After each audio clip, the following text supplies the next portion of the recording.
Hey everybody, glad you could join me again today. Let's open with prayer. Dear Heavenly Father, you're the God of our salvation. You protect us from our enemies. Thank you for giving us your word where we can learn of your amazing love for us. Our Father, who art in heaven, hallowed be thy name. Thy kingdom come, thy will be done, on earth as it is in heaven. Give us this day our daily bread, and forgive us our trespasses, as we forgive those trespass against us. And lead us not into temptation, but deliver us from evil. For thine is the kingdom, and the power, and the glory, forever and ever. Amen. Okay, so I'm going to ask you the question. What is the best way to knock down a wall? I mean, if I want to knock down a wall, would I blow on it? Like, would that work? No? Why not? Right? What if I had a whole bunch of people, like a whole army blowing on it? Like a whole bunch of people. If we all stood in a line, and is that going to knock down a wall? No, probably would be more effective if I used like a sledgehammer or something, right? Possibly. Depends on how strong the wall is. Well, God does a lot of things differently, and He doesn't need sledgehammers to knock down walls. Cap everything first. So the Israelites have been wandering around the desert for like 40 years, okay? They'd finally come back to the promised land. Last time we sent a couple spies in, they checked out the city, everybody's really scared of them, and they met up with Rahab, and she saved them, and they promised to save her when they come to take Jericho, okay? But the walls of Jericho are super duper high. But this time around, Joshua is going to trust God, okay? And he still wasn't sure how to do it. They kind of sat around outside Jericho for a while. They weren't sure the best plan of action. And then we're going to hear about one night, a man came with a sword. And he just appeared, and Joshua's like, who are you? Are you for us or against us, basically? And he said, well, I'm for God. And so he realized that God was going to lead them into battle. And so God told him what to do and the way to do it. Okay? So, and the people of Jericho were wicked, and they did not follow what God wanted them to do. Okay? So God was more than willing to destroy them and take care of them. They were prideful people, and they had no God to save them because they didn't follow the God of Israel, the one and only true God. So everyone in Jericho will end up dying in the end, except for Rahab and her family, because they saved him and they did believe in the one true God. Okay, so let's listen to our story here. Okay, so the people of Jericho were very scared. God's people had crossed the Jordan River and were camped right outside the city. The people of Jericho locked all the city gates and hid behind the thick walls that towered high over their heads. They hoped these walls would be strong enough to keep the Israelites out. God told Joshua to gather all of his men together and to march around the city, and they were to be careful not to say a single word. So here they come. In the middle of the army, Joshua lined up the priests. They walked side by side, each blowing a ram's horn like a trumpet. Behind this line followed other priests who carried the Ark of the Covenant. The Israelite army walked around the city one time, trumpets blowing, and then returned to camp. The next day, the Israelites did the same thing. They walked around the city one time, blowing trumpets, returned to camp. They did this for 6 days. The Israelites walked around the city one time, trumpets blasting, returned to camp. But on the 7th day, the Israelite army gathered at the sunrise and began marching around the city. But this time they didn't stop after one time. They circled it a second time, and a third time, and a fourth time, and they kept going around a 5th time and a 6th time. Finally, the Israelites walked around the city 7 times. Then Joshua gave the command, blew their trumpets from every direction around the city. A loud roar rose as the Israelites shouted with mighty voices. The people of Jericho watched in terror as the mighty walls of their city crumbled and fell all around them. The Israelites marched straight up into the city and captured it. The spies who had hidden in Rahab's house went and brought her and her family out. They led her family safely out of the city before it was burned with fire. Rahab and her family lived with the people of Israel and worshipped their God. The people of Jericho hid behind their mighty walls, hoping they could keep God out. But no hiding place can keep God out. God didn't destroy Jericho just to show off his power. He destroyed Jericho because of the people's wickedness and their ways of worshiping God. And he wanted to give the land of the Israelites to the land of Canaan to the Israelites. Okay, so here's on the back of your leaflet here. You have what this is, talks about Jericho today. Jericho is the oldest continuously inhabited city in the world. It was probably destroyed and rebuilt over 20 times. The city lies 5 miles west of the Jordan, at an elevation of 800 feet below sea level, so it's low. Jericho is the lowest city in the world. It has an oasis of wells and springs and has a very pleasant climate. It is sometimes called the city of palm trees. Banana groves circle the city. Jesus visited Jericho many times in the Bible.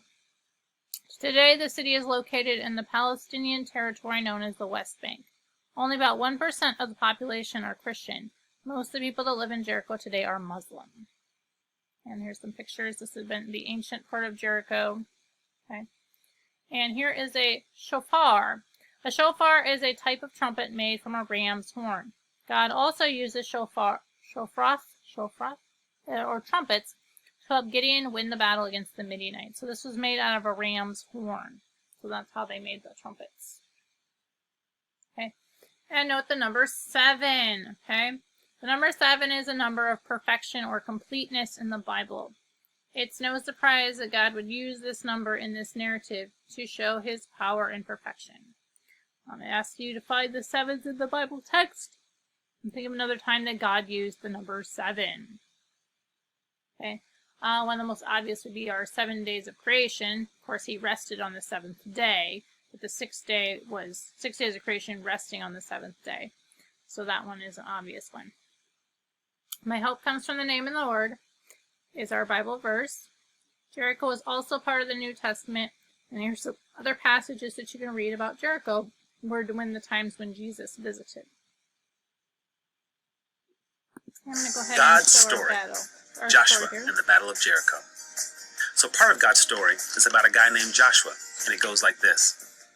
40 years after God led his family out of Egypt and through the desert, he chose Joshua to lead them to an amazing home he had promised them called Canaan. Now, Canaan wasn't their home yet. Not really. See, people lived there already, in a big city called Jericho. They had heard how God parted the Red Sea and rained down food from heaven for his family. They had heard how God had led his family with a cloud during the day and a pillar of fire at night. And they realized that if God wanted his family to move into Canaan, he would do something remarkable to get them there. So they were ready for an epic fight. In the past, that had really scared God's family. But here's the thing. God knew Jericho looked scary for his family. So when it was time to go, he reminded Joshua that he was in control. God said, "Be strong and courageous. Do not be afraid. Do not be discouraged. For the Lord your God will be with you wherever you go." Joshua might have felt afraid, but he chose to be strong and courageous. Have you ever done something you know is right, even though you were scared? Anyway, for a while, God's family camped out, waiting to go in, wondering how to get through Jericho's walls. Then one night, Joshua looked up and saw a man standing in front of him. He was holding a sword and looked ready for battle, but Joshua didn't recognize him. He asked, "Are you on our side or our enemy's side?" The man said, "Neither. I'm on the Lord's side." At that moment, Joshua realized that it was God appearing as a soldier. He fell on his face and worshiped him. God was definitely with them and would lead the Israelites into Jericho. Well, after that, God told Joshua how to get through Jericho's walls. Here's what he told Joshua to do. March around the city once every day for 6 days. Have 7 priests get trumpets made out of ram's horns and carry them. On the 7th day, march around the city 7 times. The priests should blow the trumpets during the march. When they blow a long blast, all the men should shout. Then the walls will fall. Joshua might have wondered how walking and yelling would make walls fall, but he didn't question God. He trusted God, so he obeyed. And guess what? At the last trumpet blast, the walls fell, just just like God said they would. God promised not to leave his family, and he didn't. He helped them get through an impossible wall and move into their new and beautiful home. And through Joshua, God would continue to help his family. In fact, Joshua finally became so sure of God's power that he was able to help others to be strong and courageous, just like God had helped him. And that's the story of Joshua. But you want to know the best part? God appeared as a man to show Joshua that he would fight for his family and bring them safely to their new home. Joshua had nothing to fear. And later, Jesus came to earth as a man to fight for us by taking our punishment for sin so that one day we can live with him in a perfect new home, which means we have nothing to fear. Like Joshua, we can be strong and courageous. And that's a part of God's story.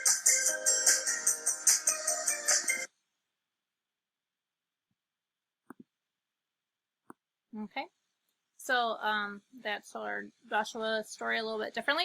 It also focused on the man, God's man, that actually we believe to be like a pre-incarnate Jesus. So like there are some references in the Old Testament to a man coming down and being with people, and we believe that to be Jesus before he was born and had a human form. He was still obviously a spiritual form. And so that's who came to talk to Joshua. That's really cool. But can you imagine being in those walls, how scary that must have been, knowing that the people walking around and the shaking of the walls, and it must have been terrifying. And then Rahab was in her house, and she would have been really scared too, because, I mean, it still had been scary, and she had to trust in the God of Israel, which she probably wasn't very used to trusting in the God of Israel. And she had to trust what those spies said to her was true.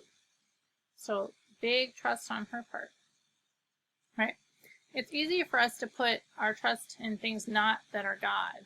You know, sometimes we doubt that, oh, we can do it ourselves, or we don't need God, or whatever, but really we can't. We can't do anything without God. So we have to fully put all of our trust in God. It's really hard sometimes. If you need help with that, you ever just pray to God, and he will help you. Okay? And we all encounter enemies that prevent us from enjoying the gifts God has given us. So if you think about other enemies that you might fight this week, maybe there's somebody at school getting teased or something like that. I don't know. But there's lots of things that can happen that are enemies. Temptation is a big one. Maybe you're tempted to do something bad or not do something that your mom or dad asked you to do, right? So all those things can play into those, and we just gotta pray that God helps us get through those all. Okay, so you should have a sheet in your packet that looks like this. A little bit more. There you go. Okay, so I want you to color that and cut that out next. Okay, so pause the video and do that. Okay, okay, here is the one that I have. This one's Danny's. She colored it for me. Okay. So essentially we're just going to make this into a little trumpet. So you just need to take it and fold it up along the allotted line. Should be pretty easy to do. And then just tape it. If you have trouble doing it yourself, you can ask your mom or dad to help you, or a grown-up, or a big brother or big sister that might be there to help you tape it. Okay, and then you should have a little trumpet. Okay.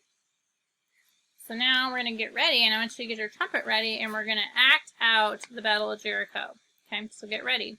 Okay, so here's Danny again, and we have our city of Jericho. Here's Rahab's house and our little scarlet cord here. Here's Joshua right here. He's leading them around. And we have our Ark of the Covenant. Okay, so if you want to dance around with Danny, we're going to dance to our Joshua Fought the Battle of Jericho song. So here we go. Joshua fought the battle of Jericho, Jericho, Jericho. Joshua fought the battle of Jericho, and the walls came tumbling down. You may talk about your men of Gideon, you may talk about your men of Saul, but there's none like good old Joshua at the battle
Rahab's house is safe, so they can go rescue her. Okay, hope you thought that was fun. Danny had a good time doing that. I hope you got to dance around with her.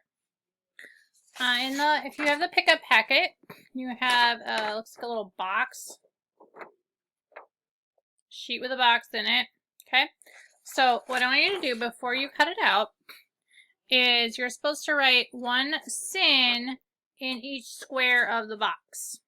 Okay, so one thing that you've done wrong or something like that, fill in the box. And then once you do that, cut it out and we'll put it together and make a box. Okay, do that first. Okay, so and if you weren't sure how to do writing that, I should have said you can go ahead and ask a grown-up to help you write your sins on the inside of your thing. Okay, and so then you're going to go ahead and fold it up, fold on those little dashed lines, and then Scotch tape is probably the best bet. If you don't have Scotch tape, you could try glue, but Scotch tape might work better for this activity. It just depends on what we're doing. So I'm going to tape my box together.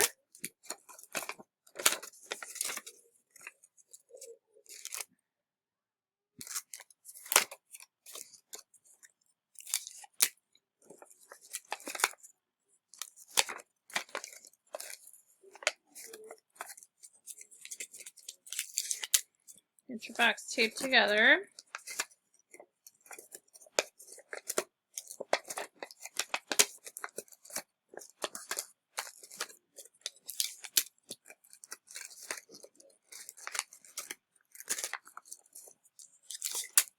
Okay. And then on the outside, you're going to draw a cross on each side. Okay, so get a pencil or a marker and do that. Okay. So go ahead and draw a cross on each side of your box. Okay, it doesn't have to be super fancy. Okay, so what the cross signifies is on the inside are our sins. Okay, but Jesus came and died on the cross and washed those sins away. And so now they're gone. You can't see the sins anymore. You just have some crosses. So, yeah. Okay. All right, so we're going to close now with another little song video. So if you want to dance around with your trumpet again, go ahead and grab your trumpet. It's a fun little veggie one. I love Veggie Tales, so I thought it'd be fun. So.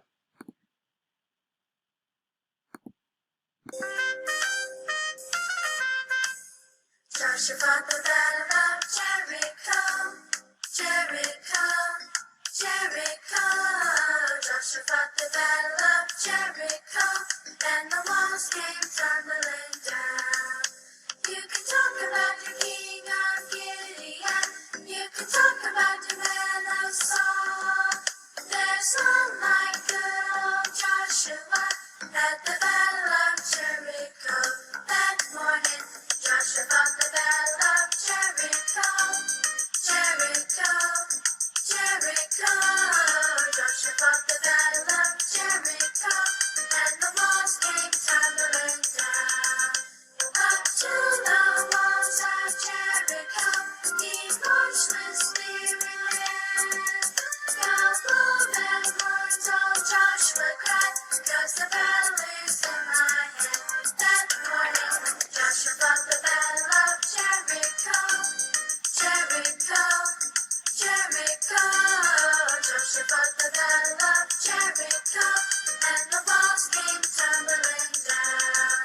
Then the bullhorns they began to blow, the trumpets began to sound.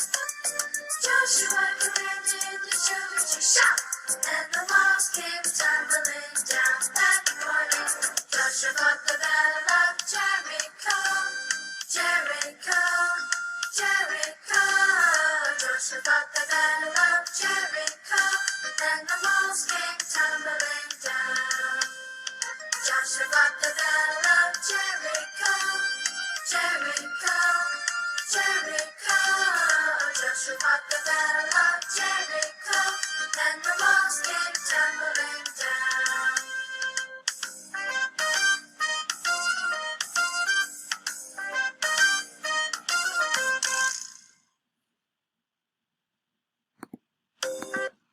Okay.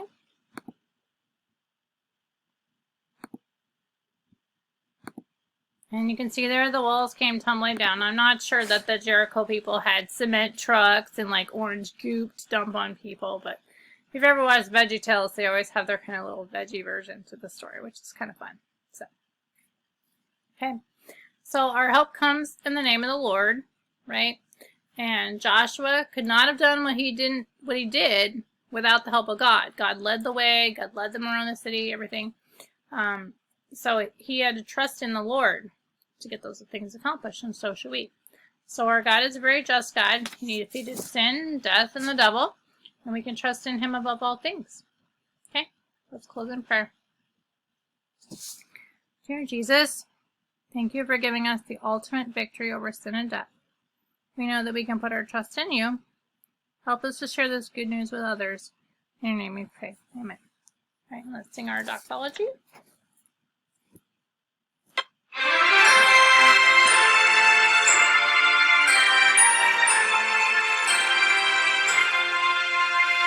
Praise God from whom all blessings flow. Praise Him, all creatures here below. Praise Him above all heavenly hosts. Praise Father, Son, and Holy Ghost. Amen. All right, have a great week. Hope to see you next Sunday. Bye.